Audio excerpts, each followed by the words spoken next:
The thunder rolled across the Dakota Territory like a runaway freight train as Xavier Rowan squinted through the punishing rain, his stallion straining beneath him.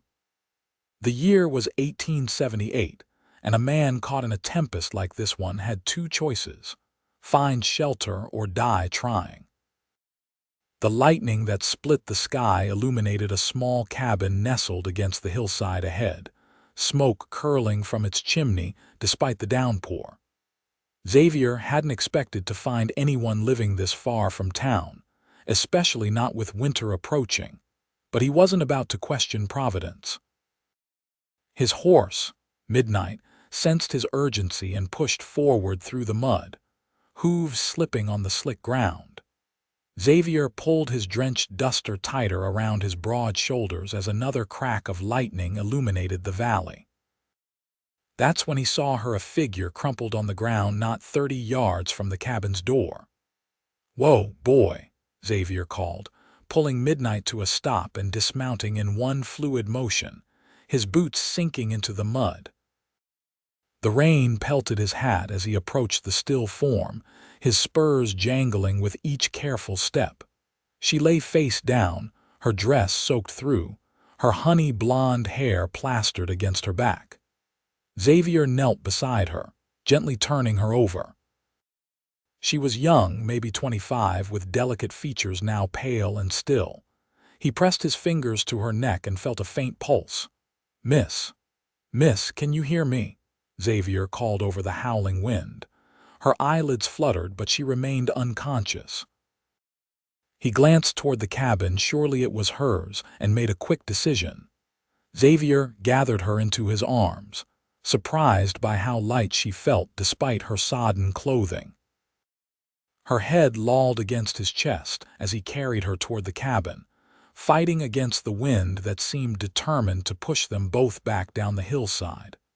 The cabin door wasn't locked, and Xavier shouldered it open, ducking to enter the low doorframe. The interior was simple but neat: a small table with 2 chairs, a modest kitchen area, and a bed in the corner. A fire burned low in the stone hearth, the room's only source of warmth and light. He placed her gently on the bed and removed her mud-caked boots. She needed dry clothes, but that would have to wait until she regained consciousness. For now, he covered her with the quilt folded at the foot of the bed and stoked the fire, adding more logs from the stack beside the hearth. Xavier returned to the door and whistled sharply. Midnight, trained to respond to his call, trotted to the small covered area attached to the side of the cabin. At least the horse would have some shelter from the storm. Back inside, Xavier removed his soaked hat and duster, hanging them near the fire to dry. He ran a hand through his dark hair, shaking out the rain water, and approached the bed to check on the woman. Her breathing had steadied, but she still hadn't awakened. In the firelight, Xavier could see her more clearly: the gentle curve of her cheek, the small scar above her right eyebrow, the freckles scattered across her nose. She was beautiful in a natural, unassuming way that struck him more powerfully than he cared to admit. Xavier wasn't a man who believed in fate. Life had taught him that fortune was made by a steady hand and a clear mind, not by cosmic design. Yet finding her out here, miles from anywhere, during the worst storm he'd seen in years, made him wonder.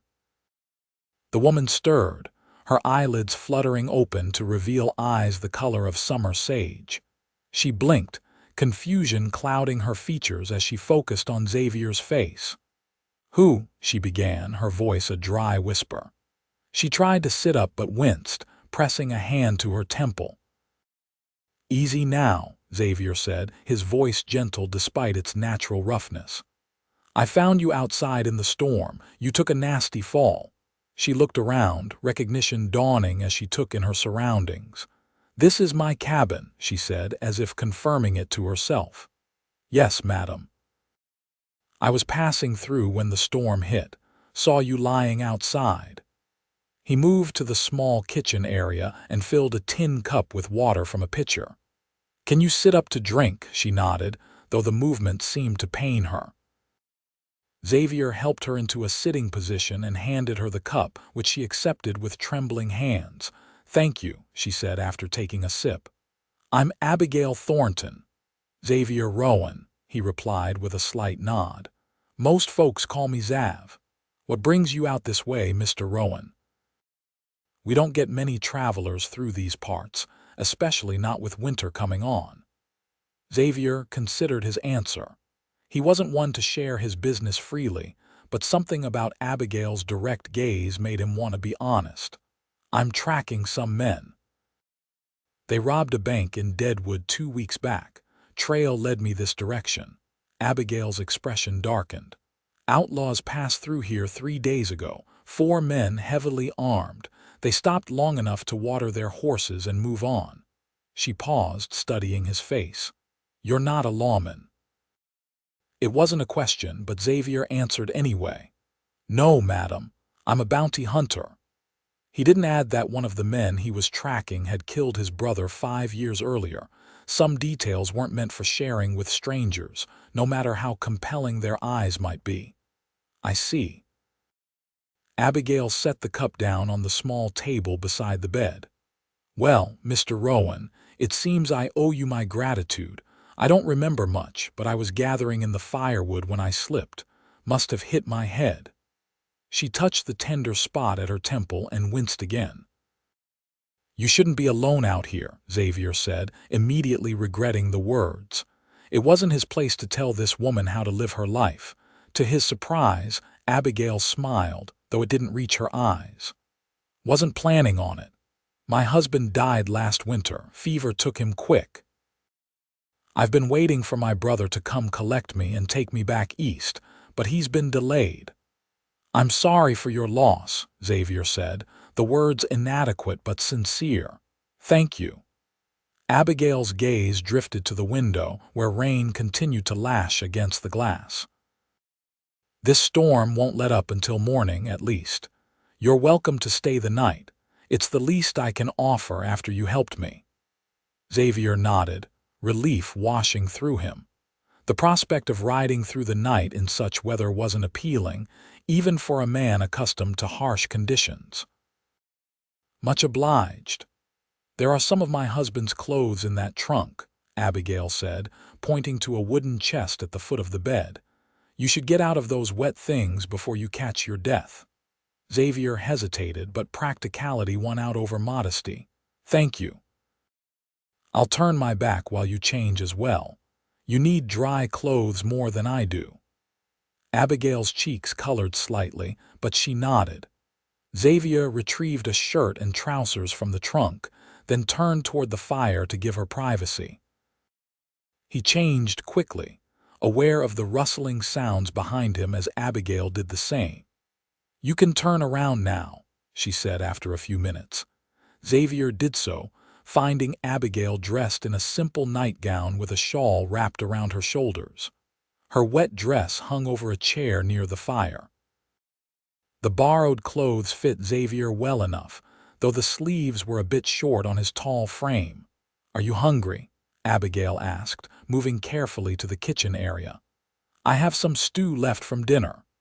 "Don't trouble yourself," Xavier said, noticing how she swayed slightly on her feet. "You should rest. That head injury needs time to heal." Abigail looked like she might argue, but then nodded, returning to the bed. "There's bread and cheese on the shelf if you're hungry, and coffee in the tin beside the stove."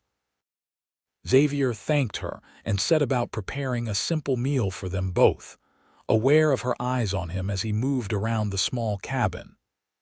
Outside, the storm continued its assault, but inside, a different kind of tension was building, one made of stolen glances and unasked questions. As Xavier handed Abigail a plate with bread and cheese, their fingers brushed. The contact was brief but electric, and he pulled back perhaps too quickly. If Abigail noticed, she gave no indication, simply thanking him and beginning to eat. They ate in companionable silence, the crackling fire and pounding rain the only sounds in the small cabin. Xavier found himself wondering about this woman, what had brought her to this isolated place, what dreams she might have had before life dealt her such a difficult hand. "You said you're waiting for your brother," Xavier said finally, breaking the silence. "How long have you been out here alone?" Abigail's expression grew distant. "Thomas, my husband, died in February. It's been 8 months now." She set her empty plate aside. "My brother Edward was supposed to come in April, but there were complications with his business in Boston. Then June, then August. His last letter said he'd be here before the first snow." "That's a long time to wait," Xavier observed. "Yes," Abigail agreed, a flicker of something resentment perhaps or resignation crossing her face. "But what choice do I have? A woman alone doesn't have many options out here." Xavier couldn't argue with that. The frontier was unforgiving enough for men. For women, it could be downright hostile. "What will you do in Boston?" "Edward has arranged for me to stay with our aunt. She runs a boarding house for young ladies." Abigail's voice was flat, as if reciting facts about someone else's life. "I'll help with the housekeeping, I suppose. Is that what you want?" The question seemed to surprise her. Abigail looked up, meeting his gaze directly. "Want? I haven't thought about what I want in a very long time, Mr. Rowan." There was something in her voice, a buried passion, perhaps, or a long-denied desire that resonated with Xavier. He recognized it because he'd spent years burying his own wants beneath the practical necessities of survival. "Call me Xavier," he said. "Or Zav, if you prefer." "Zav," she repeated, testing the name. "And you can call me Abigail or Abby. That's what Thomas called me." Xavier nodded, struck by the intimacy of being invited to use her husband's name for her. "Abigail suits you better, I think." She smiled then, a genuine smile that transformed her face, erasing the weariness and worry lines. "I think so too." The storm outside intensified, a particularly violent gust of wind rattling the cabin shutters. Abigail jumped slightly at the sound, and Xavier instinctively moved closer, as if to protect her from the elements, despite the solid walls between them and the tempest. "I should check on my horse," Xavier said, standing. "Make sure he's secure." "Be careful," Abigail cautioned. "The ground gets treacherous when it's this wet." Xavier nodded, donning his still damp duster before venturing outside.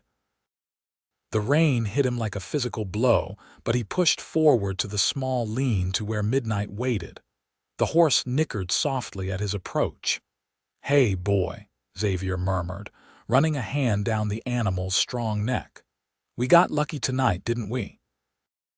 Midnight snorted in what Xavier chose to interpret as agreement. The horse was dry enough under the shelter, though the wind occasionally drove rain beneath the simple roof. Xavier adjusted the saddle blanket he'd draped over Midnight's back for additional warmth, then checked that his saddlebags were secure and dry.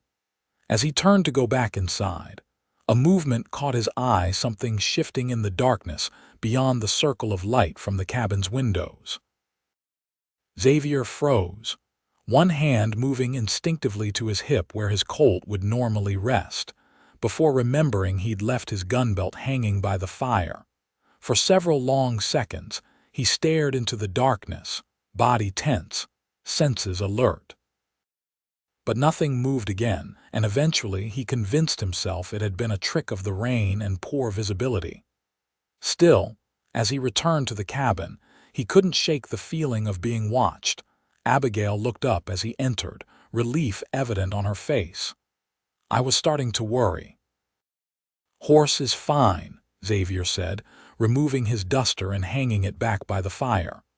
"Storm's not letting up, though." "It will by morning," Abigail said with the certainty of someone who'd learned to read the weather as a matter of survival. "You should get some rest. You can take the bed." "I'll make a pallet by the fire." "I won't hear of it," Xavier replied firmly. "You're injured and this is your home. I'll sleep by the fire." Abigail looked like she might protest, but then sighed, nodding. "There are extra blankets in the trunk, and a pillow too, I think." Xavier found the blankets and arranged them near the hearth, fashioning a makeshift bed that was more comfortable than many places he'd slept over the years. As he settled down, Abigail extinguished the lamp beside her bed, leaving only the firelight to illuminate the cabin. "Good night, Xavier," she said softly from the darkness. "Good night, Abigail," he replied, watching the fire's glow play across the ceiling. Despite his exhaustion, sleep eluded Xavier. He listened to the storm and to Abigail's breathing, which eventually deepened into the rhythm of slumber. His thoughts wandered from the men he was tracking to the woman sleeping just a few feet away. There was something about her that intrigued him, a strength beneath her vulnerability, a fire banked but not extinguished. Xavier had never been one to form attachments easily. His life as a bounty hunter meant constant movement, always following the next lead, the next job. Relationships were temporary at best, non-existent at worst. Yet he couldn't deny the pull he felt toward Abigail Thornton, a woman he'd known for mere hours, a widow still grieving her husband. Such thoughts were dangerous and inappropriate.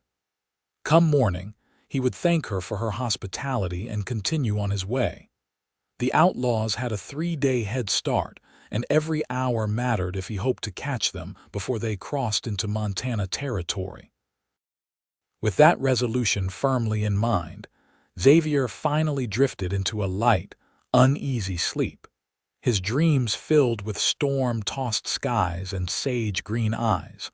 Morning arrived with a gentle persistence, sunlight filtering through the cabin's small windows to cast warm rectangles on the plank floor.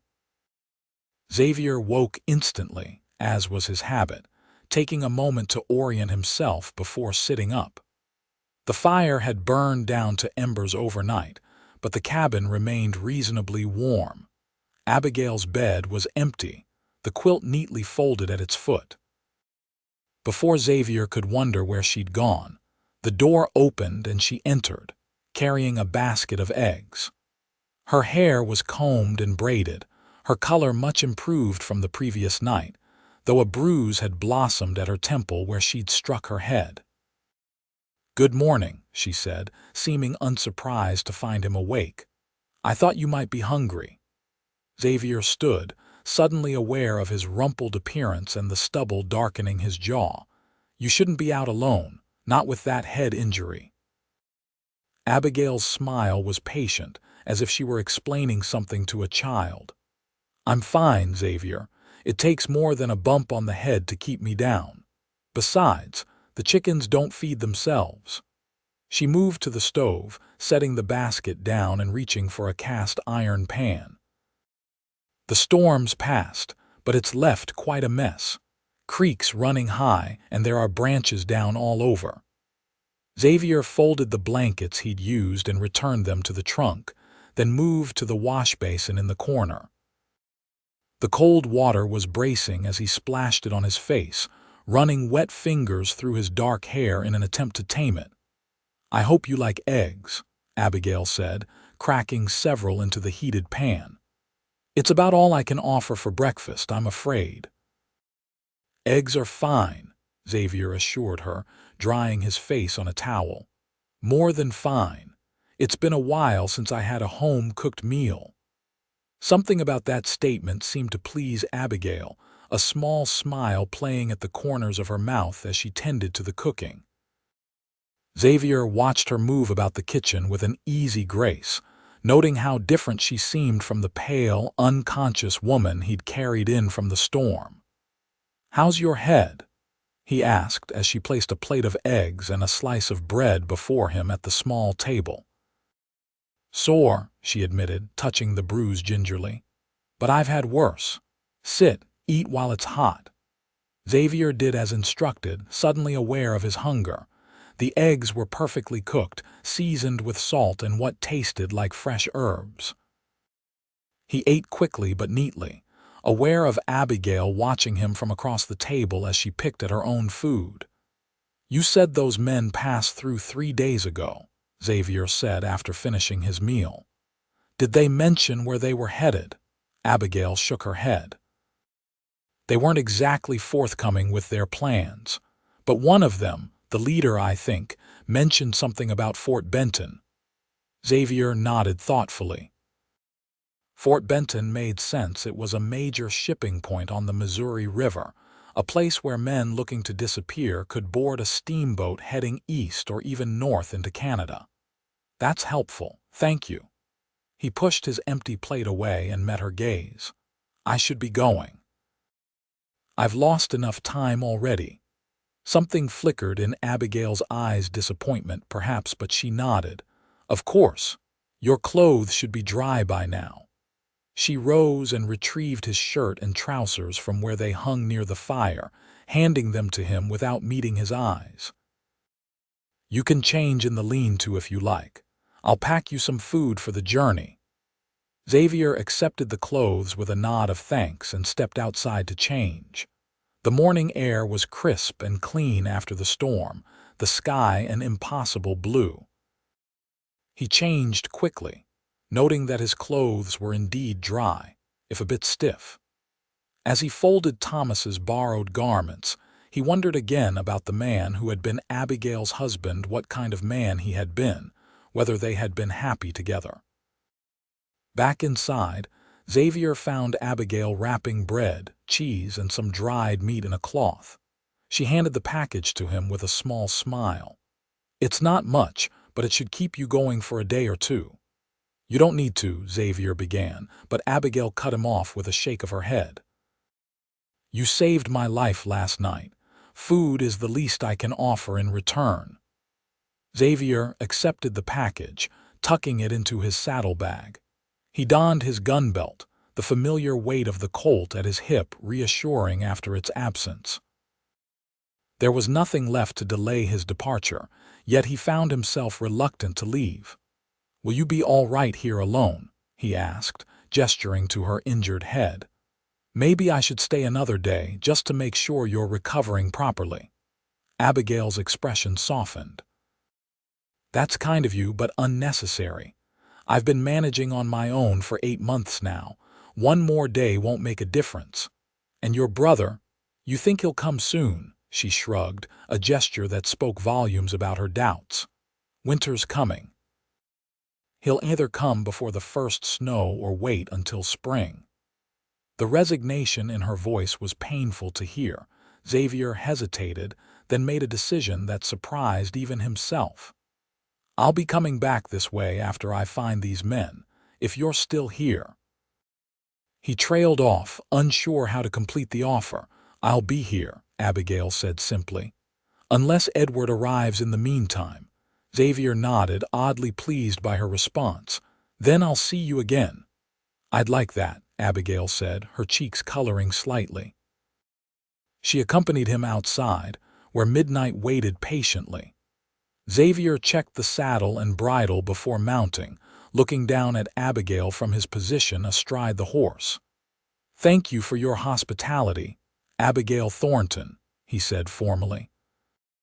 "And thank you for rescuing me, Xavier Rowan," she replied with equal formality, though her eyes danced with something warmer. With a tip of his hat, Xavier turned midnight toward the trail and rode away, fighting the urge to look back until he'd crested the hill. When he did, he saw Abigail still standing before her cabin, her hand raised in farewell, a solitary figure against the vast landscape. Xavier had never been a man given to sentimentality or flights of fancy. His life had been defined by practical concerns: finding the next bounty, staying alive, avenging his brother. Yet as he rode away from Abigail's cabin that morning, something shifted within him, a subtle realignment of priorities that he wasn't yet ready to acknowledge. He focused instead on the task at hand. The outlaws had a substantial head start, but if they were indeed headed for Fort Benton, Xavier knew a shortcut through the hills that might allow him to intercept them. It would mean difficult terrain and at least one night sleeping rough, but he'd endured worse in pursuit of justice. The day passed in steady travel, Xavier pushing midnight as hard as he dared considering the muddy conditions left by the storm. By nightfall, he'd covered nearly 30 miles and made camp in a sheltered ravine. As he ate the food Abigail had packed, he found himself thinking of her again, wondering what she was doing at that moment, whether her head injury was healing properly, if she was afraid alone in that cabin. Such thoughts were a distraction he couldn't afford, yet they persisted, weaving themselves into his consciousness as he settled down to sleep beneath the star-strewn sky. The next 2 days followed a similar pattern: hard riding during daylight hours, brief camps at night, and thoughts of Abigail Thornton intruding at unexpected moments. By the afternoon of the 3rd day, Xavier reached the outskirts of Fort Benton, a bustling river port where steamboats, fur traders, and all manner of frontier commerce converged. It didn't take long to confirm that the men he sought had indeed passed through. A bartender at the Missouri River Saloon recalled 4 men matching their description who'd spent freely and talked about booking passage on a steamboat heading downriver. To Xavier's frustration, he learned the boat had departed just that morning. "When's the next one?" he asked the bartender, a heavy-set man with a magnificent mustache. "Not until next week," the man replied, wiping down the bar.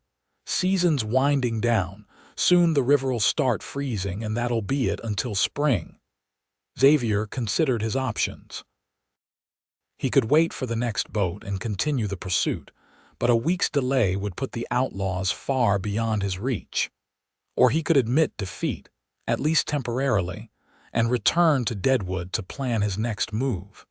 The decision was made more complex by thoughts of Abigail.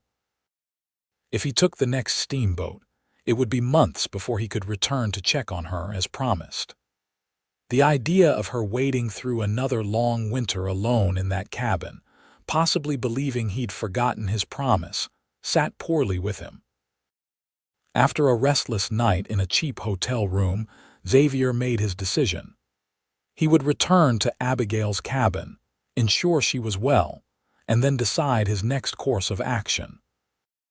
It wasn't the choice his younger self would have made. That Xavier would have pursued the outlaws with single-minded determination, regardless of any other considerations.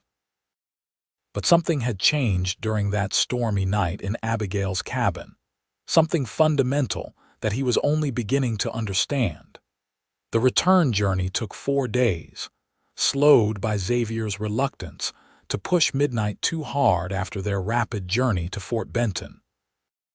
As he approached familiar territory, a strange anticipation built within him, a feeling he hadn't experienced in years, if ever. It was late afternoon when he finally crested the hill overlooking Abigail's cabin. Smoke rose from the chimney, and he could see chickens pecking in the small yard. Relief washed through him at these signs of life, followed immediately by an unexpected nervousness. What if she wasn't pleased to see him? What if she'd been hoping her brother would arrive instead? As Xavier approached, the cabin door opened and Abigail stepped out, shading her eyes against the setting sun. She wore a simple blue dress, her honey blonde hair loose around her shoulders. Even from a distance, Xavier could see her smile as she recognized him. "You came back," she called as he drew nearer, the simple statement filled with something that sounded remarkably like joy. Xavier dismounted, leading Midnight the final few yards. "I said I would." "Yes, you did." Abigail's smile widened. "And I'm beginning to think you're a man of your word, Xavier Rowan." "I try to be," he replied, returning her smile despite himself. Up close, he could see that the bruise on her temple had faded to a yellowish shadow, and her eyes were bright with health. "You're looking well." "I am well," she confirmed. "And you? Did you find the men you were tracking?" Xavier shook his head. "They boarded a steamboat at Fort Benton the day before I arrived. They're halfway to St. Louis by now." "I'm sorry," Abigail said, and she seemed genuinely disappointed for him. "Will you go after them?" "Not immediately," Xavier replied. "The river season's almost over. I'd have to wait for spring to follow by boat, and by then they could be anywhere." He shrugged, surprised by how little the failure bothered him. "There will be other bounties." Abigail nodded, then seemed to remember her manners. "You must be tired after your journey. Please come inside. I was just preparing supper." Xavier followed her into the cabin, noting the small changes since his last visit: fresh flowers in a jar on the table, a new quilt on the bed, the whole place somehow more vibrant despite its simplicity. "You've been busy," he observed, removing his hat and hanging it on a peg by the door. "It helps pass the time," Abigail replied, moving to the stove where a pot bubbled fragrantly. "I hope you like rabbit stew. A neighbor, Mr. Jenkins, from 2 miles over, brought me some fresh meat yesterday." "Sounds perfect," Xavier said, taking a seat at the small table. "How's your head?" Abigail touched the fading bruise automatically. "Much better. I was dizzy for a day or two, but that's past now." She ladled stew into 2 bowls and placed one before him, along with a thick slice of fresh bread. "Eat while it's hot." They dined together comfortably, Abigail asking questions about Fort Benton and Xavier's journey, Xavier inquiring about her days since he'd left. It felt strangely domestic, as if they'd shared 100 such meals rather than just 2. "Any word from your brother?" Xavier asked as they finished eating. Abigail's expression clouded slightly. "A letter came yesterday. He's delayed again, business troubles in Boston. He says he'll come in the spring." She attempted a smile that didn't reach her eyes. "At least he hasn't forgotten me entirely." "You could leave on your own," Xavier suggested. "Make your way to Deadwood or Fort Benton. Take a stagecoach east from there." Abigail shook her head. "It's not that simple. I have no money for such a journey. What little Thomas left went to keeping this place running." She gestured around the cabin. "And I can't just abandon it. It's all I have left of him, of the life we built together." Xavier understood her attachment to the place, even as he worried about her isolation. "Winter's coming," he said gently. "It gets harsh out here." "I know," Abigail replied, her chin lifting in a gesture of determination. "I survived last winter. I'll survive this one too." There was something in her tone, a fierce independence coupled with an underlying fear that moved Xavier deeply. Before he could think better of it, he reached across the table and covered her hand with his own. "You don't have to face it alone," he said, the words surprising him as much as they seemed to surprise her. Abigail's eyes widened, her gaze dropping to their joined hands before rising to meet his. "What are you suggesting, Xavier?" It was a fair question, and one for which he didn't have a ready answer. Xavier had never been a man to act on impulse, yet here he was, making an offer he hadn't fully considered. "I'm saying I could stay," he replied finally. "Help you prepare for winter. Make sure you have everything you need." "And then?" Abigail asked softly, "and then?" Xavier hesitated. "I don't know, I haven't thought that far ahead." Abigail gently withdrew her hand from beneath his. "I appreciate the offer, truly, but I can't accept charity even from you." "It wouldn't be charity," Xavier insisted. "I'd earn my keep. There must be repairs needed, firewood to chop, hunting to do." "And what about your work, the bounties you mentioned?" Xavier shrugged. "They'll still be there come spring." Abigail studied him for a long moment, her expression unreadable. Finally, she said, "Stay the night. We can talk more in the morning." It wasn't the answer Xavier had hoped for, but it wasn't a refusal either. He nodded, accepting the compromise. "Thank you." As darkness fell, they settled into the same arrangement as before, Abigail in the bed, Xavier on a pallet near the fire. But there was a new tension between them, an awareness that had been absent during his first stay. Every small sound, every shift of position seemed magnified in the quiet cabin. "Xavier," Abigail's voice came softly through the darkness. "Yes. Why did you really come back?" It was a question Xavier had been asking himself since leaving Fort Benton. The truth was complex and not entirely clear even to him, but Abigail deserved honesty. "I couldn't stop thinking about you," he admitted. "Out here alone. I told myself it was concern for your well-being, but it was more than that."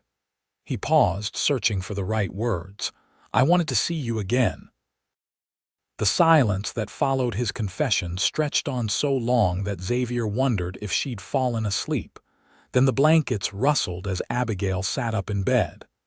"I wanted to see you again, too," she said, her voice barely above a whisper. "I've been watching the trail every day, hoping." The admission hung between them in the darkness, neither sure how to proceed. Finally, Xavier said, "We should get some sleep. Morning comes early." "Yes," Abigail agreed, settling back down. "Good night, Xavier." "Good night, Abigail." Despite his words, sleep eluded Xavier for hours as he contemplated the unexpected turn his life had taken, and the woman whose quiet strength had somehow redirected his carefully plotted course. Morning arrived with a crispness that hinted at the coming winter.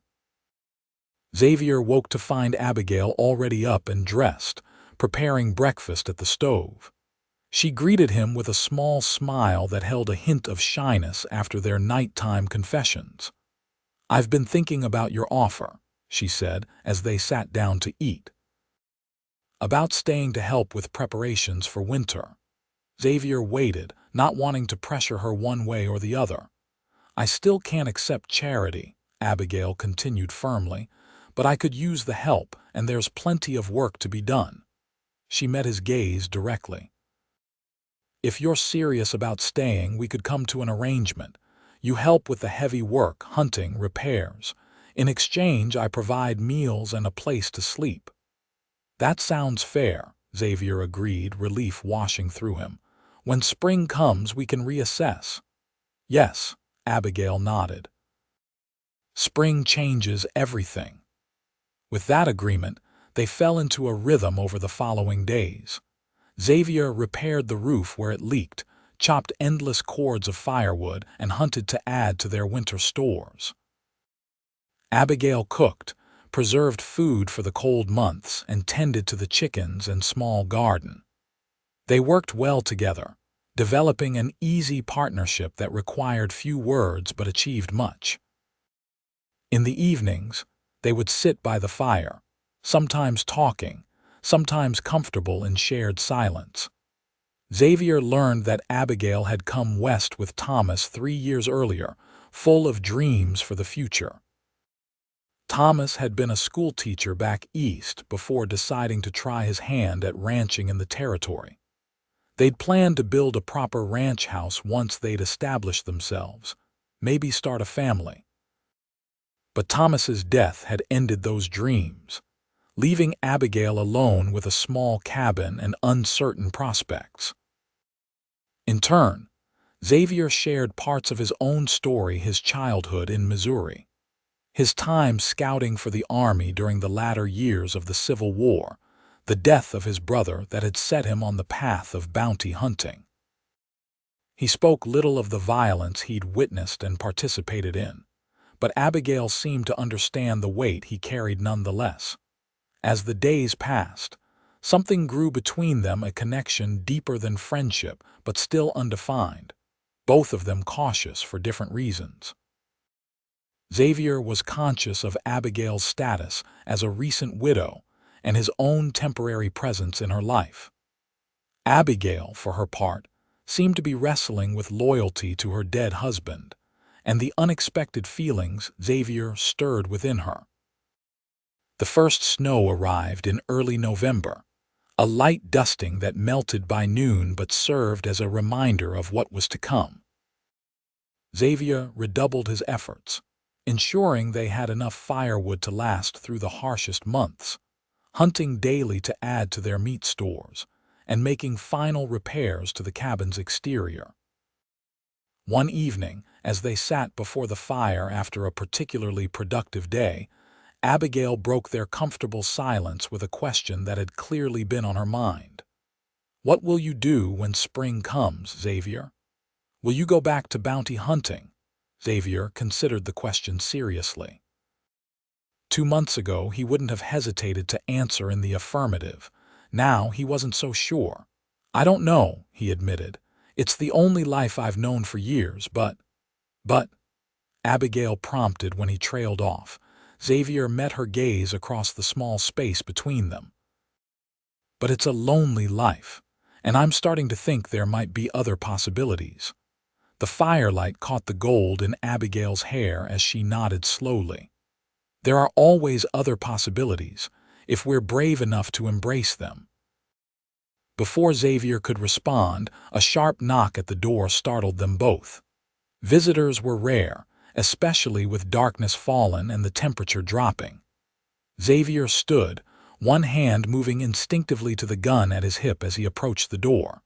"Who's there?" he called. "Edward Thornton," came the reply. "I'm looking for my sister, Abigail." Abigail gasped, rising quickly from her chair.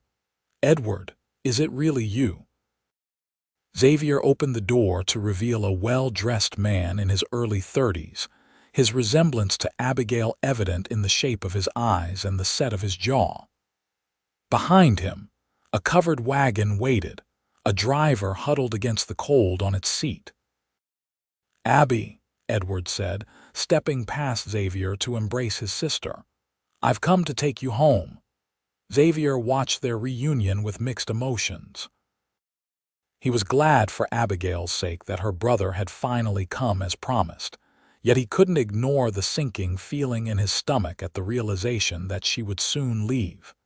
Edward finally seemed to notice Xavier's presence. "And who might you be, sir?" he asked, his tone polite but with an edge of suspicion.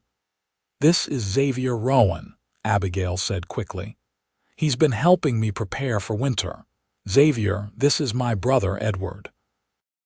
The men exchanged nods, sizing each other up with the wariness of strangers who find themselves unexpectedly sharing territory.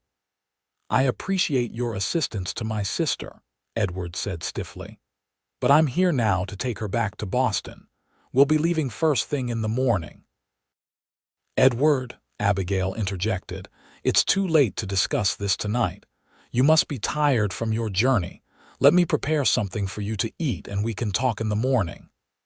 Edward seemed ready to argue but then nodded, removing his hat and coat. "Very well.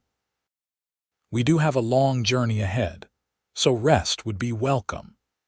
The atmosphere in the cabin shifted with Edward's arrival. The comfortable intimacy that had developed between Xavier and Abigail replaced by a formal politeness. As Abigail bustled about preparing food for her brother, Xavier excused himself to check on the horses, needing a moment alone to gather his thoughts. Outside, the night air was bitter cold, the stars sharp points of light in the black sky. Xavier leaned against the cabin wall, his breath forming clouds in the frigid air. He had always known this moment would come. Abigail had been clear about her brother's eventual arrival and her plans to return east.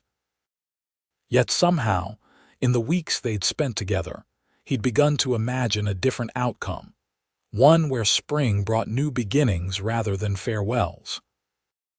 When Xavier returned to the cabin, he found Edward seated at the table, eating the stew Abigail had warmed for him and talking animatedly about their aunt's boarding house in Boston and the society Abigail would rejoin. "Mrs. Pemberton's daughter is getting married in the spring," Edward was saying. "And the Harrington sisters have asked after you specifically. Everyone will be so pleased to have you home again." Abigail nodded and smiled at appropriate intervals, but Xavier noticed that the smile didn't reach her eyes. When she glanced his way, there was a question in her gaze that he couldn't answer. The sleeping arrangements that night were cramped and uncomfortable. Edward took the bed, insisting that his sister use the small cot they'd brought in from the wagon. Xavier was left with his usual pallet by the fire, though sleep eluded him entirely as he listened to Edward's soft snores and wondered what the morning would bring.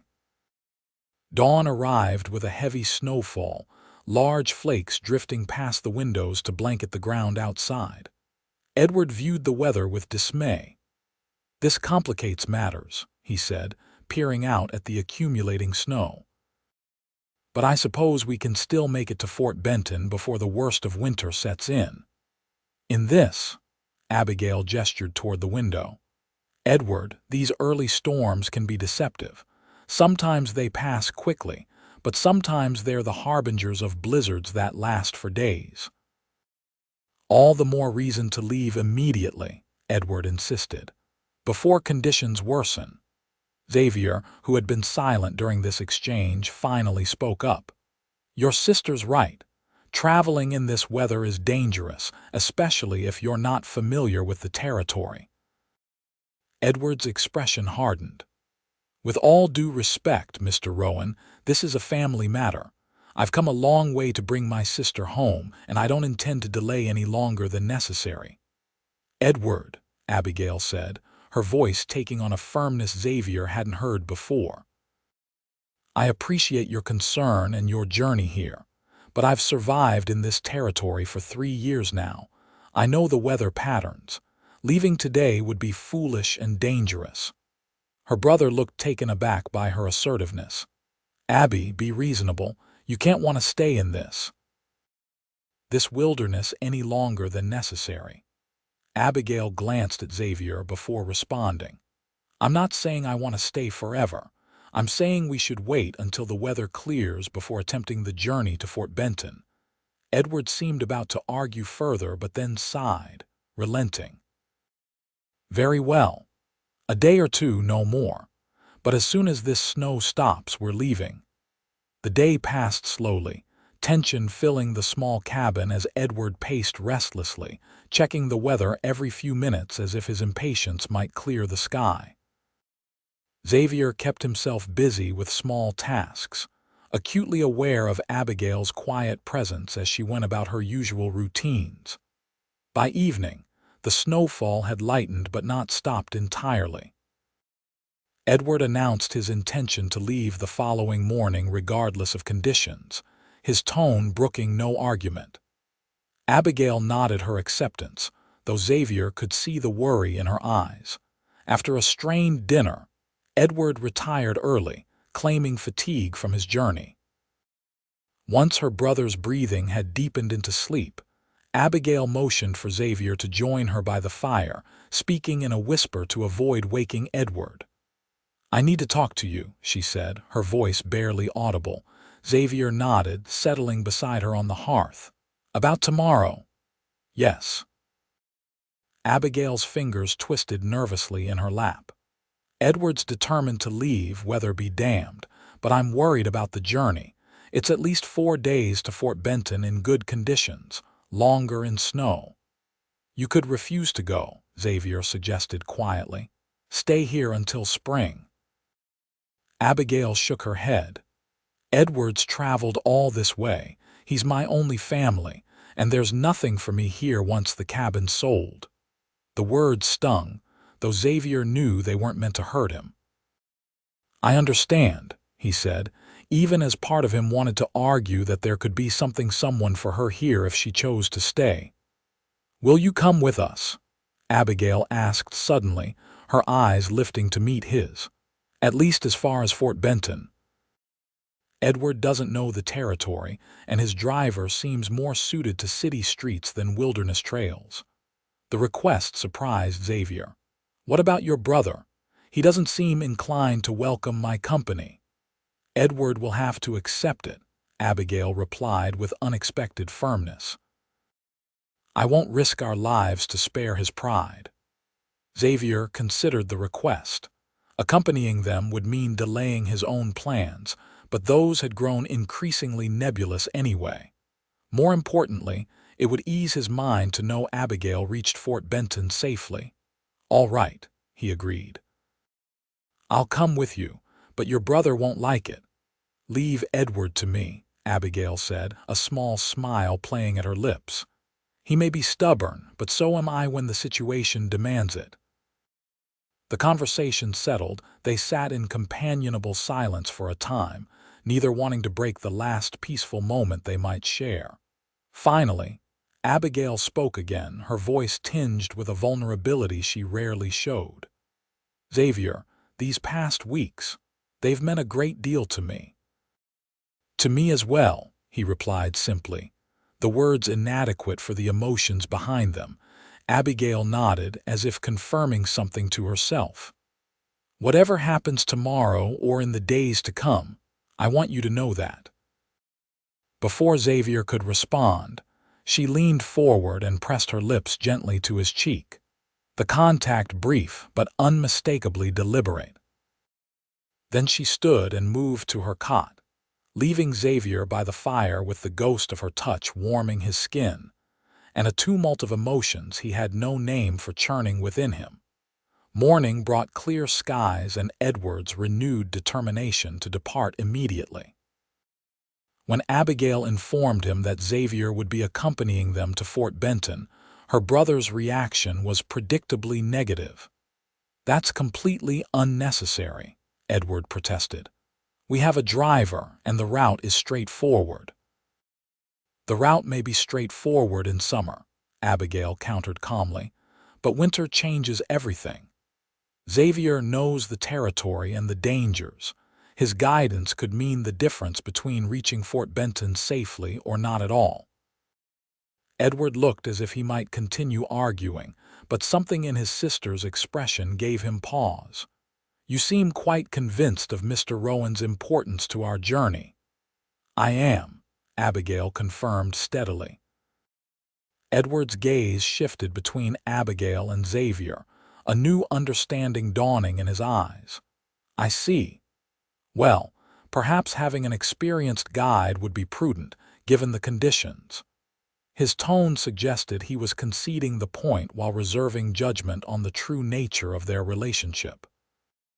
With that settled, preparations for departure began in earnest. Xavier helped load Abigail's few possessions into the wagon while she took a final tour of the cabin, saying goodbye to the home she had shared with Thomas and, more recently, with Xavier. When she emerged, her eyes were dry but reddened, her composure maintained through visible effort.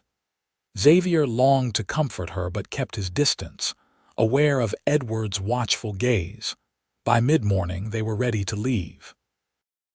The wagon driver, a taciturn man named Peterson, sat ready with the reins, while Edward assisted Abigail onto the seat beside him. Xavier mounted midnight, positioning himself at the front of the small procession to lead the way. As they pulled away from the cabin, Xavier glanced back to see Abigail looking over her shoulder at the small structure that had been her home, her expression a complex mixture of grief, relief, and something that might have been regret. Then she turned forward, her shoulders straightening as she faced whatever lay ahead. The journey to Fort Benton proved every bit as challenging as Xavier had anticipated. The recent snow had transformed familiar trails, concealing hazards and slowing their progress considerably. They made camp the first night having covered less than half the distance Xavier would normally travel in a day of good weather. As they sat around the campfire that evening, Edward's initial resistance to Xavier's presence had thawed somewhat in the face of practical reality. Xavier's knowledge of the territory and skill at making camp had proven valuable, a fact that Edward grudgingly acknowledged. "You seem well accustomed to this life, Mr. Rowan," he observed, accepting a cup of coffee from his sister. "Have you always lived in the territories?" "No," Xavier replied, feeding another log to the fire. "I grew up in Missouri, came west after the war." "The war?" Edward's interest seemed genuinely piqued. "You fought for the Union, scouted for them," Xavier corrected. "I was too young to enlist properly, but I knew the backwoods better than most. Made myself useful." Edward nodded thoughtfully. And after? What brought you to this particular wilderness? Xavier hesitated, aware of Abigail listening intently nearby. My brother was killed by a man I've been tracking. The trail led west. You're a lawman, then? Edward asked. A bounty hunter, Xavier clarified, though I haven't been very active in that line recently. Edward's expression registered surprise and a touch of dismay. I see. And your plans once we reach Fort Benton? It was a question Xavier had been asking himself since agreeing to accompany them. The truth was, he had no firm plans beyond ensuring Abigail's safe arrival. The men he'd been tracking were long gone, and the thought of returning to his solitary existence held little appeal after the weeks spent in Abigail's company. I haven't decided, Xavier answered honestly. There are opportunities for a man willing to work. Edward seemed about to pursue the subject further when Abigail intervened. It's getting late, and we have an early start tomorrow. Perhaps we should turn in. The second day of travel brought new challenges in the form of a creek swollen by melting snow. What would normally have been an easy crossing had become a rushing torrent that threatened to sweep away the wagon.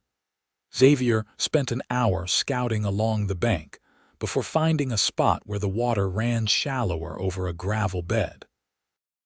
Even there, the crossing would be treacherous, but it was their best option unless they wanted to add days to their journey by seeking an alternate route. We'll need to secure the wagon contents, Xavier explained as they prepared for the crossing. Anything that can't get wet should be raised as high as possible, and Miss Thornton should ride with me. This last suggestion provoked immediate objection from Edward. Absolutely not. My sister will remain in the wagon with me. The wagon could tip, Xavier pointed out.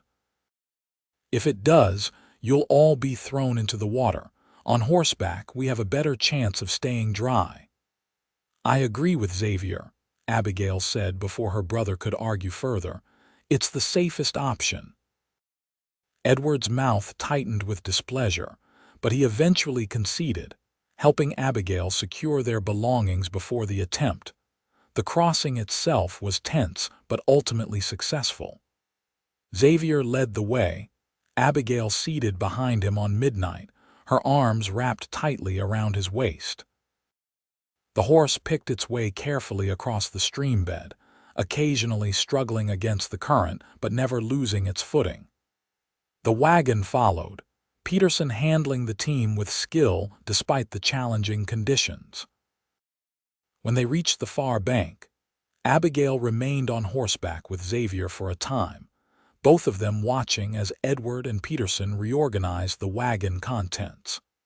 Her arm stayed around Xavier's waist, her cheek resting against his back in a gesture that felt both comfortable and significant. "Thank you," she said softly, "for everything." Xavier covered one of her hands with his own, a silent acknowledgement of all that remained unspoken between them. The third day brought improved weather and easier terrain, allowing them to make better progress toward Fort Benton. By nightfall, Xavier estimated they were within a day's journey of the settlement, a fact that filled him with conflicting emotions.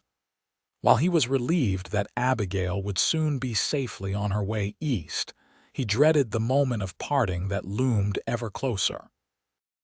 That evening, as they made camp for what would likely be the final night of their journey, Edward approached Xavier while Abigail was occupied with preparing their simple meal. "Mr. Rowan," Edward began formally, "I owe you my gratitude for your assistance these past days. It's clear we would have faced significant difficulties without your guidance." "No need for thanks," Xavier replied. "I was happy to help." Edward nodded, then hesitated before continuing. "I've observed your interactions with my sister. There seems to be an attachment forming." Xavier stiffened, uncertain how to respond. He had no right to claim any relationship with Abigail beyond friendship, yet he couldn't deny the connection that had grown between them. "Abigail is an extraordinary woman," he said finally. "Anyone would be fortunate to know her."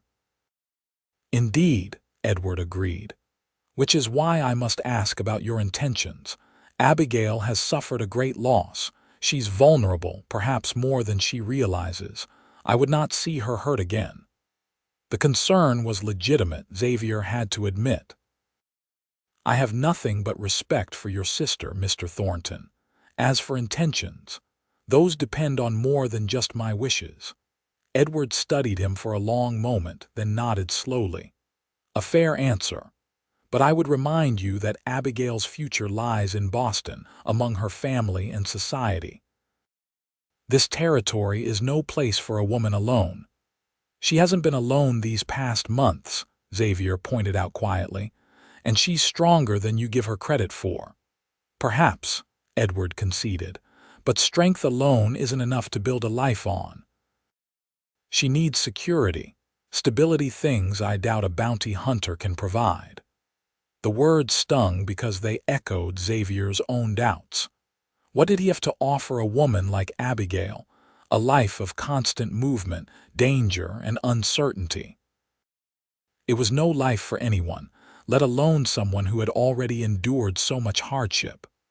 "I understand your concerns," Xavier said finally, "and I respect your role as Abigail's brother, but in the end her choices are her own to make." Edward seemed about to respond when Abigail called them both to dinner, ending the conversation but not the questions it had raised in Xavier's mind. That night, as the others slept, Xavier lay awake beneath the vast star-filled sky, contemplating the crossroads that awaited him in Fort Benton. For years, his path had been clear: find the men who killed his brother, bring them to justice. But now that single-minded purpose had been complicated by feelings he'd never expected to experience, desires for a future he'd never imagined possible. As dawn broke on the fourth day, Xavier rose with a decision made not about his ultimate course, but about the immediate step before him. He would see Abigail safely to Fort Benton, and then, before she boarded the steamboat that would carry her east, he would speak plainly about his feelings and listen to hers in return. Whatever came after would depend on that conversation. They reached Fort Benton by mid-afternoon, the settlement bustling with activity despite the approaching winter. To Xavier's surprise, they learned that a steamboat was scheduled to depart the following morning, the last of the season before the river became unnavigable. Edward was delighted by the timing, quickly securing passage for himself and Abigail. "Fortune smiles upon us," he told his sister as they checked into the town's modest hotel. "By this time tomorrow, we'll be on our way to civilization." Abigail's response was subdued, her gaze drifting to Xavier, who stood a short distance away, arranging for the care of midnight at the livery stable. "Yes, very fortunate," she murmured. That evening, Xavier joined the Thorntons for dinner in the hotel's small dining room, the meal passing in polite conversation that carefully avoided any mention of the impending separation. Edward spoke enthusiastically about Boston and the opportunities awaiting his sister there, while Abigail listened with a smile that didn't reach her eyes. After dinner, Edward excused himself to finalize arrangements for their departure, leaving Xavier and Abigail alone for the first time since leaving the cabin. "Would you care for a walk?" Xavier asked, nodding toward the door. "The night's clear, and the river's worth seeing." Abigail agreed readily, retrieving her shawl before joining him outside.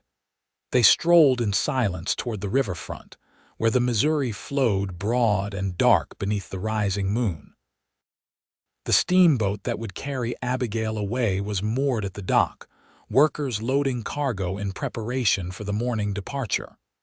"So," Abigail said finally, breaking the silence between them, "this is where we part ways." Xavier turned to face her, the moonlight silvering her hair and illuminating the question in her eyes. "It doesn't have to be," he said quietly. Abigail's breath caught, her gaze searching his face. "What are you saying, Xavier?"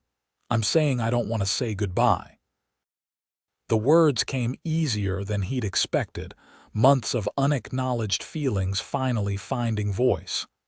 "These past weeks with you, they've shown me a different kind of life, one I never thought I wanted until I found it with you." "Xavier," Abigail began, her voice trembling slightly, "I care for you more than I thought possible after Thomas. But my brother, your brother wants what's best for you," Xavier interrupted gently. "As do I. If that's returning to Boston, then I won't stand in your way, but if there's any part of you that wants to stay—" "And do what?" Abigail asked, though the question held no challenge, only genuine curiosity. "Continue living in that tiny cabin, alone except for occasional visits." "Not alone," Xavier said firmly. "With me, if you'll have me." Abigail's eyes widened at the implication of his words. "Are you proposing marriage, Xavier Rowan?" "I suppose I am," he replied, surprised by his own certainty. "It's not something I ever expected to do, but then I never expected you." A smile bloomed across Abigail's face, transforming her features in the moonlight. "You continue to surprise me, Xavier, but what about your work? Your brother's killers?" Xavier shook his head. "Some ghosts can never be laid to rest. I've spent years chasing vengeance, and it's brought me nothing but more emptiness." He took her hands in his gaze steady on hers. "You've shown me there can be more to life than the past. If you'll give me the chance, I want to build a future. With you." Tears glistened in Abigail's eyes, but her smile remained. "My brother will be furious." "I can handle Edward," Xavier assured her. "The question is, what do you want, Abigail?" She looked out at the river, then back at the settlement behind them, as if weighing the paths before her. When she turned back to Xavier, there was a certainty in her expression that matched his own. "I want to stay," she said simply. "With you." The words washed through Xavier like a healing rain, filling spaces within him that had been empty for so long he'd forgotten they existed. Without hesitation, he drew Abigail into his arms and kissed her, pouring years of solitude and newfound hope into the connection between them.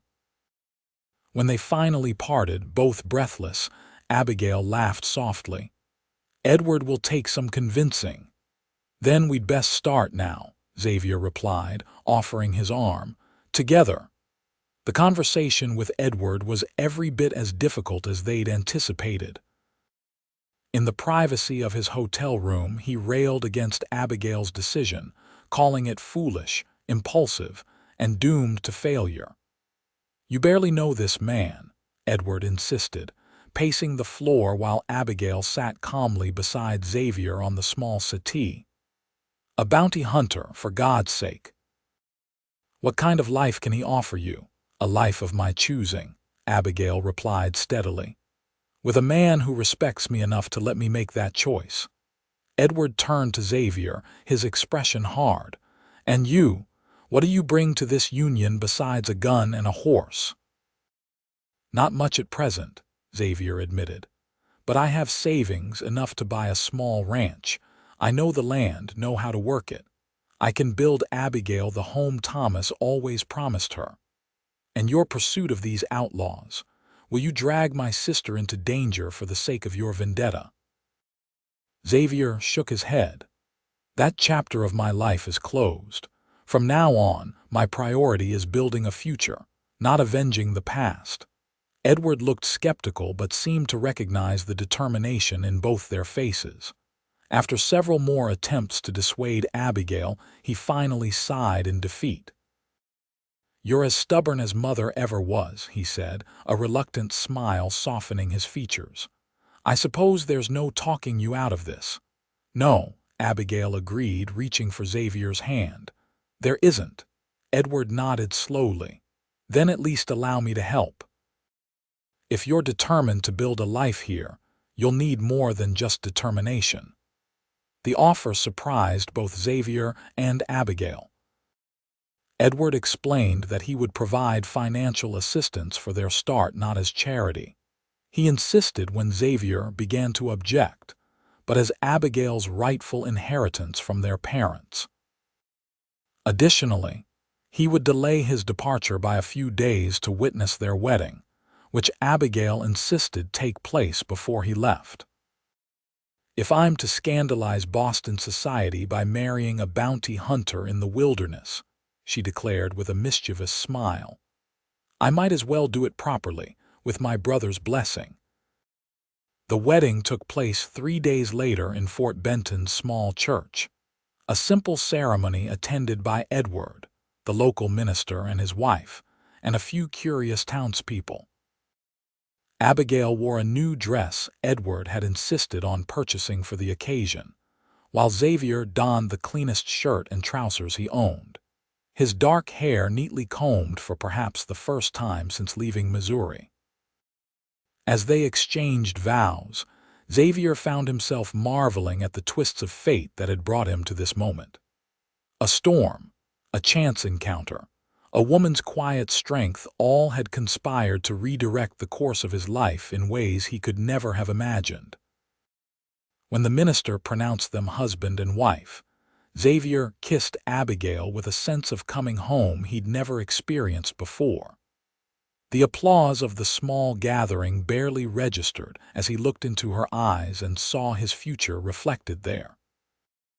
Edward departed the following day, extracting promises from both of them to write regularly and to consider visiting Boston once they were settled.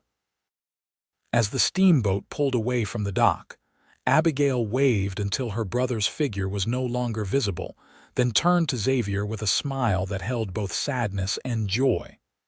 "Well, husband," she said, taking his arm, "what now?"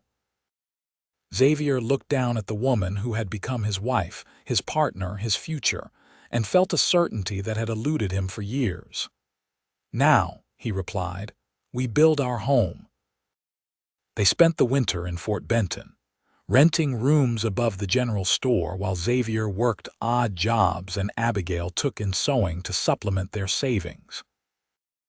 By spring, they had purchased a tract of land 15 miles from town, close enough for convenience, but far enough for the privacy they both valued. Xavier built their cabin himself, larger and sturdier than the one Abigail had shared with Thomas. She insisted on helping, learning to cut and place logs alongside him, her determination matching his own. By summer, the basic structure was complete, and by fall they had added a proper barn and corral for the horses and cattle they'd begun to acquire. Letters arrived regularly from Edward, bringing news from Boston and eventually his grudging admission that perhaps Abigail had made the right choice after all. "You sound happy," he wrote, "happier than I've heard you since before Thomas died. For that alone, I must be grateful to your Xavier."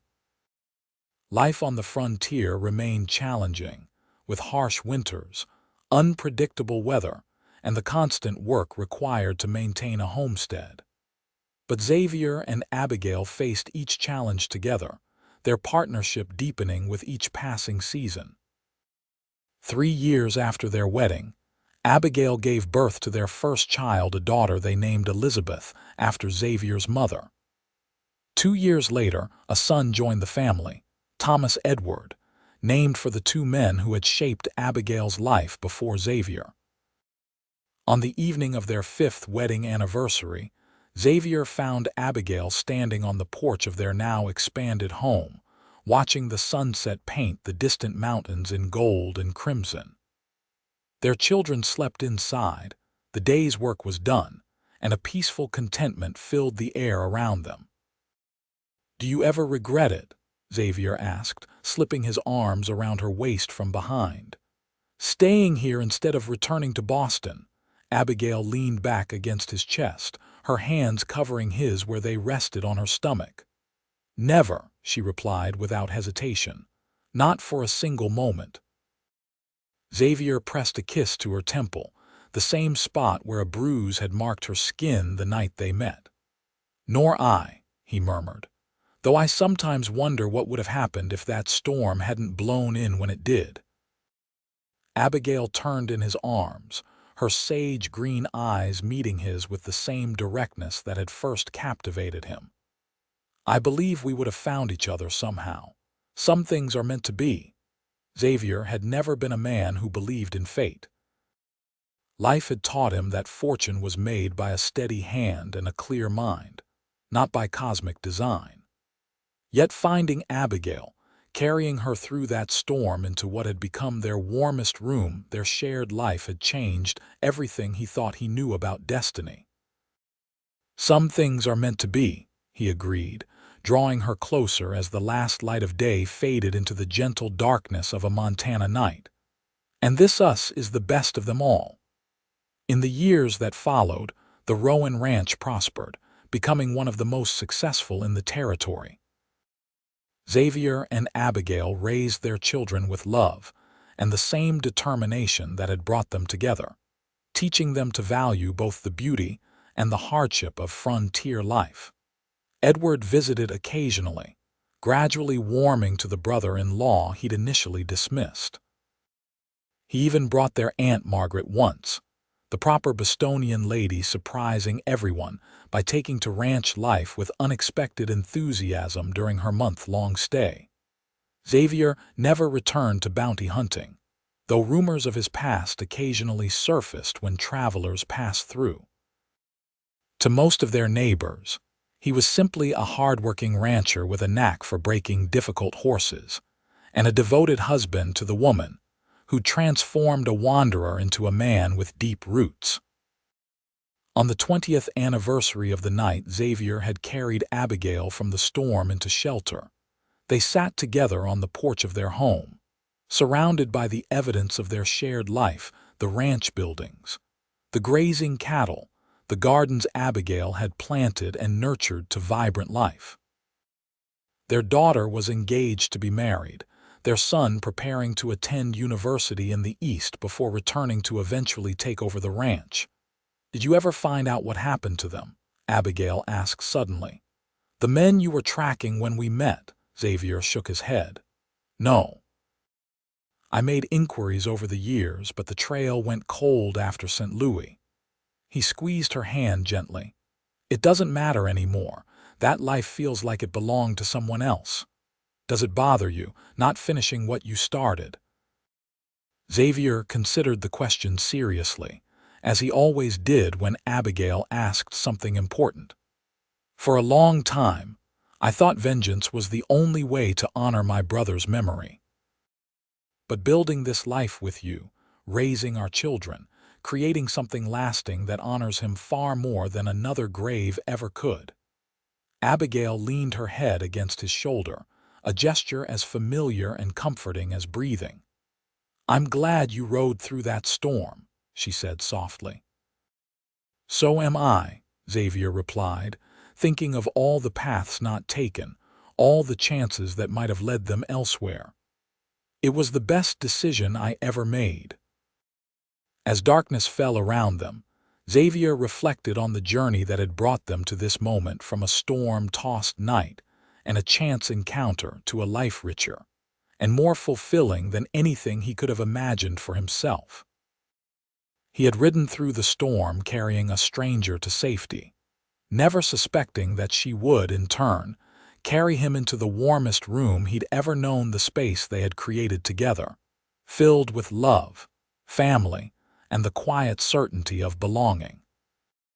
In the end, it wasn't fate or destiny that had shaped their lives, but the choices they'd made in the face of circumstance to stay, to build, to love.